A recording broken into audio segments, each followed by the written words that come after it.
やっておきたい英語長文500 12触れることの大切さ Don't look at the world with your hands in your pocket. Mark Twain once told an aspiring young author. To write about it, you have to reach out and touch it. I thought of this advice when I visited Robert Burnett, former executive director of the American Foundation for the Blind.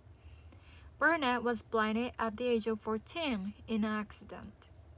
As we chatted, he noticed, I don't know how, that I was gazing at a life-size bronze head of Helen Keller, which he keeps near his desk.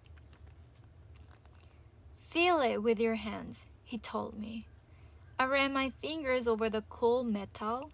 Now, does it look any different? Burnett asked. The difference was surprising. The sculpture now had weight, depth, shape, and character which had escaped my eyes. Touch is more than a substitute for vision, Burnett said. It reveals qualities other senses can't even suggest. One of the greatest mistakes people make is thinking you have to be blind to enjoy it. Learning to develop the sense of touch is something like making your other senses secondary. In seeing with the eyes alone, we are limited to what is immediately in front of us. Touch along with vision enables us to see something as a whole.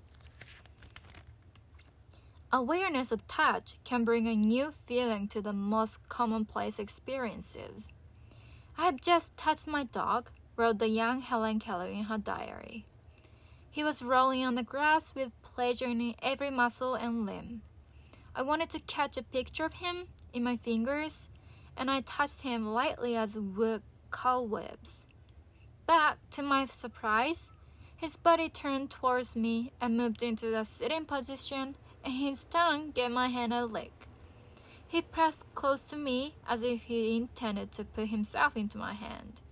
He lapped in it, with his tail, with his paw, with his tongue. If he could speak, I believe he will say with me that paradise is attained by touch. The sense of touch is capable of extraordinary development. Expert millers can recognize any grade of flour by rubbing a little between thumb and forefinger. A cloth expert can identify the coloring used in a cloth by the difference it makes in the texture. The blind botanist John Grimshaw Wilkinson learned to distinguish more than 5,000 species of plants by touching them lightly with his tongue. We are aware today of how important touch is to complete understanding of anything. And there are now museums that instead of old don't touch signs, offer children the chance to touch, to feel the roundness of the sculpture, the beautiful balance of an Inca pitcher, and the rough iron of an early New England kettle. Visitors to the Brooklyn Children's Museum are encouraged to pick up and handle the object on display in every exhibit. If they can't touch the things, says Mika Kalm, the museum's senior instructor of anthropology, it is no different from watching a movie or TV show. Maybe, as we all aim to enlarge the range of our impressions, our motto should be do touch.